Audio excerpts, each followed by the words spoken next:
খাগড়াছড়িতে দফায় দফায় সংঘর্ষ, জরুরি অবস্থা ও নিহতের ঘটনায় মুখ খুলল ভারত। ইন্ধনের অভিযোগ অস্বীকার, দায় চাপালো অন্তর্বর্তী সরকারের ওপর। ফিলিস্তিনের গাজামুখী নৌবিহারে বাংলাদেশের প্রতিনিধিত্ব করছেন আলোকচিত্রী শহীদুল আলম। প্রতিকূলতা সত্ত্বেও এমন সাহসী ভূমিকায় প্রশংসায় ভাসালেন তারেক রহমান। ভোটের আগে নতুন আমির পাচ্ছে জামায়াত। ডাক্তার শফিকুর রহমান তৃতীয় মেয়াদে থাকছেন নাকি আসছেন নতুন মুখ, তা নিয়ে চলছে গুঞ্জন। নির্বাচনের প্রার্থী তালিকা চূড়ান্ত, জামায়াতের কেন্দ্রভিত্তিক প্রস্তুতি শুরু, বেশ কিছু আসনে থাকছে বড় চমক। দেশের পণ্য পাচার নিয়ন্ত্রণ করছেন আওয়ামী লীগের পলাতক নেতারা। গোয়েন্দা সংস্থার প্রতিবেদনে উঠে এলো চাঞ্চল্যকর তথ্য, স্থানীয় প্রশাসনের জড়িত থাকার অভিযোগ। বাংলাদেশের অন্তর্বর্তীকালীন সরকার আইন শৃঙ্খলা বজায় রাখতে অক্ষম এবং নিয়মিতভাবে অন্যের উপর দোষ চাপানোর চেষ্টা তাদের অভ্যাস। তাদের জন্য ভালো হবে যদি তারা আত্ম অনুসন্ধান করে এবং পার্বত্য চট্টগ্রামে সংখ্যালঘু সম্প্রদায়ের ওপর স্থানীয় উগ্রবাদের সহিংসতা, অগ্নিসংযোগ ও ভূমি দখলের কর্মকাণ্ডে পুঙ্খানুপুঙ্খ তদন্ত করে। সাপ্তাহিক ব্রিফিংয়ে সাংবাদিকদের প্রশ্নের জবাবে এই কথাগুলো বলেন ভারতের পররাষ্ট্র মন্ত্রণালয়ের মুখপাত্র রণধীর জয়সওয়াল। সাম্প্রতিক খাগড়াছড়িতে সহিংসতার ঘটনায় ভারতের ইন্ধন থাকার যে কথা বাংলাদেশের স্বরাষ্ট্র উপদেষ্টা বলেছেন, সেটি কড়া মিথ্যা ও ভিত্তিহীন দাবি করে জয়সওয়াল বলেন, এই অভিযোগ সুস্পষ্টভাবে প্রত্যাখ্যান করছি। গত 23 সেপ্টেম্বর রাতে খাগড়াছড়ি সদর উপজেলায় মারমা জাতিগোষ্ঠীর এক কিশোরীকে দলবেঁধে ধর্ষণের অভিযোগ ওঠে। এই ঘটনার পর থেকেই বিক্ষোভ ও উত্তেজনা চলছিল পার্বত্য জেলায়। পরদিন 24 সেপ্টেম্বর এই ঘটনায় সেনাবাহিনীর সহায়তায় পুলিশ সয়নশীল নামের 19 বছর বয়সী এক তরুণকে গ্রেপ্তার করে। এরপর জড়িত বাকিদের গ্রেপ্তার ও বিচারের দাবিতে বৃহস্পতিবার জেলায় আধা বেলা সড়ক অবরোধ কর্মসূচি পালন করে জুম্মু ছাত্র জনতা। এরপর 27 সেপ্টেম্বর ভোর 5টায় জম্মু ছাত্র জনতার ব্যানারে অবরোধ কর্মসূচি ঘোষণা করা হয়। কর্মসূচির কারণে চট্টগ্রাম খাগড়াছড়ি, খাগড়াছড়ি রাঙামাটি ও খাগড়াছড়ি সাজেক সড়কে যান চলাচল বন্ধ থাকে। এমন উত্তেজনার মধ্যে গুইমারা 144 ধারা জারি ভেঙে সহিংসতা হয়। সেখানে গুলিতে নিহত হয়েছেন অন্তত 3 জন। এ সময় সেখানে বেশ কিছু দোকানে লুটপাটের ঘটনা ঘটে। পরে মারমা কিশোরীর স্বাস্থ্য পরীক্ষার প্রতিবেদনে ধর্ষণের কোনো আলামত পায়নি বলে জানিয়েছে পরীক্ষায় নেতৃত্ব দেওয়া চিকিৎসক। এর মধ্যে 29 সেপ্টেম্বর ঢাকায় সাংবাদিকদের প্রশ্নে খাগড়াছড়িতে নতুন করে উত্তেজনা ছড়িয়ে পড়ার পেছনে ভারতের ইন্ধন থাকার অভিযোগ করেন স্বরাষ্ট্র উপদেষ্টা জাহাঙ্গীর আলম চৌধুরী। বলেন, বর্তমানে সনাতন ধর্মাবলম্বীদের একটি বড় উৎসব চলছে। এই উৎসবটাকে শান্তিপূর্ণ করার জন্য সব ধরনের প্রস্তুতি নিচ্ছি। এই উৎসব ভালোভাবে ধর্মীয় উদ্দীপনা এবং উৎসব মুখরভাবে যাতে হতে না পারে একটি মহল সেই চেষ্টা করছে। সেই মহলই খাগড়াছড়িতে ঘটনা ঘটাচ্ছে বলে মন্তব্য করে তিনি বলেন, আমাদের পার্বত্য এলাকার উপদেষ্টা ওই জায়গাতে রয়েছেন। তিনি বিষয়টি দেখছেন। উপদেষ্টা আইন শৃঙ্খলা রক্ষাকারী বাহিনী, প্রশাসন এবং স্থানীয় নেতাদের সঙ্গে কথা বলছেন। এখন পরিস্থিতি মোটামুটি নিয়ন্ত্রণে রয়েছে। আশরাফুল ইসলাম, যুগান্ত নিউজ। ফিলিস্তিনের গাজা উপত্যকা অভিমুখী নৌবহর গ্লোবাল সুমুদ ফ্লোটিলায় বাংলাদেশের প্রতিনিধিত্ব করছেন আলোকচিত্রী শহীদুল আলম। প্রতিকূলতা সত্ত্বেও তার এমন সাহসী উদ্যোগের প্রশংসা করছেন অনেকে। এবার তার যাত্রা নিয়ে বার্তা দিলেন বিএনপির ভারপ্রাপ্ত চেয়ারম্যান তারেক রহমান। শুক্রবার রাত 1:52 নিজের ভেরিফাইড ফেসবুক পেজে দেয়া এক পোস্টে তিনি লিখেন, গাজামুখী নৌবহরে অংশ নেওয়া শহীদুল আলমের উদ্যোগ কেবল সংহতির প্রতীক নয়, বিবেকের এক গর্জন। বাংলাদেশের পতাকা বহন করে তিনি বিশ্বকে স্মরণ করিয়েছেন বাংলাদেশের জনগণ কখনো নিপীড়ন ও অবিচারের কাছে মাথা নত করেনি, ভবিষ্যতেও করবে না।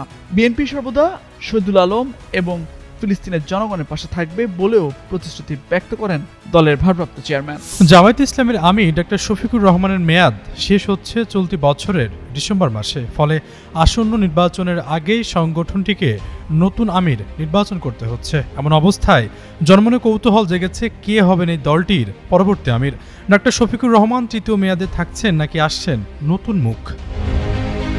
শফিকুর রহমান দলটির নেতৃত্বে আসার পর থেকে তার দূরদর্শিতায় দলের অবস্থা ভালো হয়েছে। তার সংস্কারমুখী ও যুগ উপযোগী চিন্তাভাবনা ও কথা কাজের কারণে ছোট বড় সব শ্রেণীর মানুষের কাছেই তিনি জনপ্রিয়তার শীর্ষে রয়েছেন এবং তাদের কাছে দলের জনপ্রিয়তা বেড়েছে। এবার বৃহৎ স্বার্থে দলটির সদস্যরা তাকে ভোট দিয়ে নির্বাচন করতে পারে বলে ইঙ্গিত পাওয়া যাচ্ছে। এদিকে দলের আমির ইস্যুতে দলটির পক্ষ থেকে জানানো হয়েছে, শফিকুর রহমানের মেয়াদ শেষ হচ্ছে ডিসেম্বরে। ফলে গণতন্ত্র অনুযায়ী ওই সময়ের মধ্যেই নতুন আমির নির্বাচন করবে দলটি।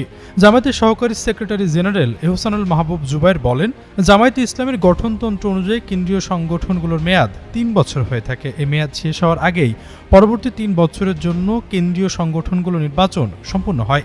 সেই নির্বাচনের মধ্যে গুরুত্বপূর্ণ হলো আমিরের জামাত নির্বাচন, আরও আছে কেন্দ্রীয় মজলিসে শুরা নির্বাচন, কেন্দ্রীয় কর্মপরিষদ নির্বাচন এবং কেন্দ্রীয় নির্বাহী পরিষদের নির্বাচন। এহসানুল মাহবুব জুবায়ের আরও বলেন, আমাদের ৫ সদস্য বিশিষ্ট নির্বাচন কমিশন আছে। তারা আশা করছেন অক্টোবরের মাঝামাঝি থেকে নভেম্বরের মাঝামাঝি পর্যন্ত আমিরের জামাত এবং কেন্দ্রীয় মজলিসে শুরা এই 2টি গুরুত্বপূর্ণ নির্বাচন করতে পারবেন। পরে শপথ সহ অন্য বিষয়গুলো আমরা ডিসেম্বরের মধ্যেই করে ফেলব। আমির জামায়াতে ইসলামীর সর্বোচ্চ নীতি নির্ধারণী পদ। গঠনতন্ত্র অনুযায়ী 3 বছরের জন্য তিনি নির্বাচিত হন। পরবর্তীতে কেন্দ্রীয় মজলিসে শুরা সদস্যদের পরামর্শক্রমে নায়েবে আমির, সেক্রেটারি জেনারেল, সহকারী সেক্রেটারি জেনারেল সহ নির্বাহী দায়িত্বশীল পদগুলোতে দলের নেতাদের দায়িত্ব দিয়ে থাকেন আমির। ব্রিটিশ উপনিবেশকালে ভারতের লাহোরে মাওলানা মওদুদের হাত ধরে প্রতিষ্ঠিত হয় জামায়াত ইসলামী। প্রতিষ্ঠার পর থেকেই এখন পর্যন্ত তৎকালীন পূর্ব পাকিস্তান ও বর্তমান বাংলাদেশ আমির নির্বাচিত হয়েছেন 6 জন নেতা। আশরাফুল ইসলাম, যুগান্তর নিউজ। নির্বাচন সামনে রেখে পুরো দমে প্রস্তুতিতে ব্যস্ত সময় পার করছে বাংলাদেশ জামায়াতে ইসলামী। গাজীপুর 6 ও নরসিংদী 5 ছাড়া এর মধ্যে 298টি আসনের প্রার্থী চূড়ান্ত করেছে দলটি। এবার কেন্দ্রভিত্তিক প্রস্তুতি শুরু করেছেন দলের শীর্ষ নেতারা। এরই অংশ হিসেবে পোলিং এজেন্টদের প্রশিক্ষণ কর্মশালা এবং ভোট কেন্দ্রে বিশৃঙ্খলা প্রতিরোধে কেন্দ্রভিত্তিক কমিটি করা হচ্ছে। আগামী 1 থেকে 1.5 মাসের মধ্যে এই কার্যক্রমগুলো শেষ হবে বলে জামায়াতের উচ্চ পর্যায়ের একাধিক সূত্র জানিয়েছে। সূত্রগুলো বলছে, জেলা উপজেলার নেতাদের ভোট এবং কেন্দ্রীয় মনোনয়ন বোর্ডের মাধ্যমে 298টি আসনে প্রার্থী ঠিক করা হয়েছে। তারা এলাকায় কাজ করলেও ওই প্রার্থী তালিকা চূড়ান্ত নয়। সমমনা দলগুলোর সঙ্গে নির্বাচনী সমঝোতা হলে কিছু আসন থেকে প্রার্থী সরিয়ে নেওয়া হবে। অতীতে জামায়াতে মূলত প্রবীণ নেতৃত্বের আধিপত্য ছিল স্পষ্ট, কিন্তু এবার পরিবর্তিত প্রেক্ষাপটে দলের আমির শফিকুর রহমানের নেতৃত্বে ভিন্ন চিত্র দেখা যাচ্ছে। 35 থেকে 45 বছর বয়সী তরুণ নেতৃত্বকে সামনে আনার চেষ্টা করছে দলটি। একই সঙ্গে বিতর্কে না জড়িয়ে নীরবে প্রচার, সামাজিক যোগাযোগ মাধ্যম ভিত্তিক প্রচার এবং স্থানীয় উন্নয়ন কেন্দ্রিক প্রতিশ্রুতি বা জনসম্পৃক্ত কার্যক্রমকে গুরুত্ব দিচ্ছে দলটি। দলীয় হিসেবে দেখা যায়, দলের কেন্দ্রীয় নির্বাহী পরিষদের 15 সদস্যের মধ্যে দলের আমির ডক্টর শফিকুর রহমান ঢাকা 15 এবং সেক্রেটারি জেনারেল গোলাম মিয়া পরোয়ার খুলনা 5 আসনে নির্বাচনের প্রার্থী হচ্ছেন। নায়েবে আমির মুজিবুর রহমান রাজশাহী 1, এটিএম আজহারুল ইসলাম রংপুর 2 ও সৈয়দ আবদুল্লাহ মোহাম্মদ তাহের কুমিল্লা 11 আসনের প্রার্থী হবেন। সহকারী সেক্রেটারি জেনারেল রফিকুল ইসলাম খান সিরাজগঞ্জ 4 ও AHM হামিদুর রহমান আজাদ কক্সবাজার 2 আসনে, কেন্দ্রীয় প্রচার বিভাগের সেক্রেটারি মতিউর রহমান আকন্দ ময়মনসিংহ 5, মোহাম্মদ ইজ্জতুল্লাহ সাতক্ষীরা 1, সাইফুল আলম খান মিলন ঢাকা 12, নুরুল ইসলাম বুলবুল চাঁপাইনবাবগঞ্জ 3, মোহাম্মদ সেলিম উদ্দিন সিলেট 6, মোহাম্মদ মোবারক হোসেন ঢাকা 13, মোয়াজ্জেম হোসেন হেলাল বরিশাল 5 ও অধ্যক্ষ শাহাবুদ্দিন বগুড়া 1 আসনে নির্বাচন করবেন। এছাড়া ছাত্র শিবিরের সাবেক সভাপতি ও বর্তমান ঢাকা মহানগর দক্ষিণ জামায়াতের সেক্রেটারি শফিকুল ইসলাম মাসুদ পটুয়াখালী 2 আসনের প্রার্থী হবেন। আন্তর্জাতিক অপরাধ ট্রাইব্যুনালের আসামি পক্ষের তরুণ আইনজীবী শিশির মনির সুনামগঞ্জ 2 আসন থেকে লড়বেন। বিএনপির যুগ্ম মহাসচিব শহীদুদ্দিন চৌধুরী অ্যানির আসন লক্ষ্মীপুর 3 থেকে নির্বাচন করবেন ছাত্র শিবিরের সাবেক সভাপতি মোহাম্মদ রেজাউল করিম। আর মির্জা ফখরুলের ঠাকুরগাঁও 1 আসন থেকে লড়বেন ছাত্র শিবিরের সাবেক সভাপতি দেলোয়ার হোসেন। আর আলোচিত ইসলামী বক্তা আমির হামজাকে কুষ্টিয়া 3 আসনে প্রার্থী মনোনীত করা হয়েছে। জামায়াতের সেক্রেটারি জেনারেল গোলাম মিয়া পরোয়ার বলেন, মানুষ, সরকার, রাষ্ট্র, শাসক, নেতা সবই নতুন চাইছে। জামায়াতকে আগে কেউ পরীক্ষা করেনি, এবার সেই পরীক্ষা দিতে প্রস্তুত তার দল। এমন তথ্য দিয়ে শনিবার একটি প্রতিবেদন প্রকাশ করে দৈনিক প্রথম আলো পত্রিকা।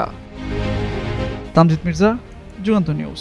1 বছরের বেশি সময় ধরে ক্ষমতাচ্যুত আওয়ামী লীগ নেতাকর্মীদের অনেকেই পালিয়েছেন ভারতে, তবে থেমে নেই তাদের অনৈতিক কাজ। দেশের বাইরে থেকেও চট্টগ্রামের ইপিজেড ও কর্ণফুলী ইপিজেড থেকে দেদারসে বিভিন্ন জিনিস পাচার করছেন কার্যক্রম স্থগিত দলটির পলাতক অনেক নেতা। সম্প্রতি রাষ্ট্রীয় একটি গোয়েন্দা সংস্থার প্রতিবেদনে উঠে এসেছে এমনই চাঞ্চল্যকর তথ্য। জানা গেছে পলাতক স্থানীয় নেতাদের মদতে চট্টগ্রাম ইপিজেড ও কর্ণফুলী ইপিজেড থেকে পাচার হচ্ছে পণ্য। ঝুট ভাঙারি মালের সঙ্গে বের করে নেওয়া হচ্ছে শুল্কমুক্ত সুবিধার পোশাক ও মেশিনের স্পেয়ার পার্টস। পরে সেগুলো ঢাকা ও চট্টগ্রামের বিভিন্ন মার্কেটে বিক্রি করা হয়। চুরির অর্থের ভাগ শুধু নেতারাই পান না, সঙ্গে থাকেন ইপিজেড থানা পুলিশ, কাস্টমস কর্মকর্তা ও ব্যবসার নিরাপত্তা কর্মীরাও। এ প্রসঙ্গে জানতে চাইলে সিপিজেটের নির্বাহী পরিচালক আব্দুস সোবহান বলেন, পুলিশ ব্যবসা ও কাস্টমস আলাদা আলাদা তদন্ত করছে।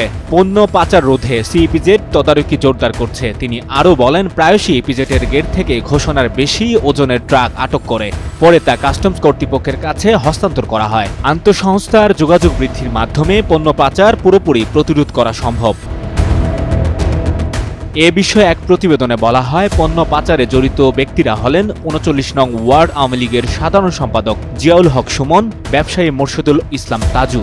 এরা দুজন সিইপিজেড ও কেএপিজেডের বিভিন্ন কারখানা থেকে অবৈধভাবে পণ্য পাচার নিয়ন্ত্রণ করে।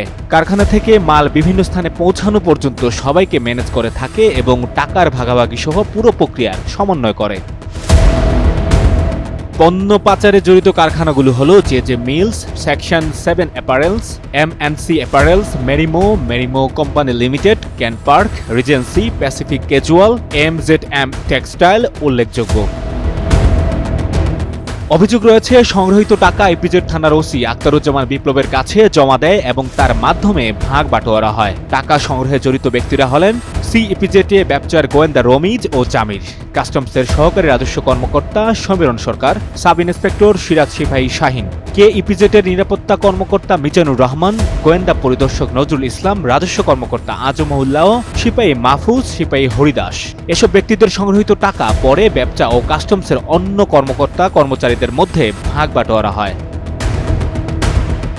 জুনে ইপিজেড থানা থেকে বদলি হন আখতারুজ্জামান বিপ্লব। বর্তমানে তিনি রংপুর রেঞ্জে কর্মরত। ইপিজেডের টাকা ভাগাভাগির বিষয়ে তিনি যুগান্তরকে বলেন, এ বিষয় নিয়ে পুলিশ এবং ব্যবসার ঊর্ধ্বতন কর্মকর্তারা তদন্ত করছে। বিষয়টি যেভাবে প্রতিবেদনে উল্লেখ করা হয়েছে তার সত্যতা পাওয়া যায়নি। আর বর্তমান ওসি জামির হোসেন বলেন, ইপিজেডের নিরাপত্তা নিশ্চিন্তে। সেখানে একটি ফাঁড়ি আছে, ফাঁড়ির পুলিশ পণ্য পাচার রোধে নিয়মিত টহল দেয়। সঞ্জয় দত্ত, যুগান্তর নিউজ।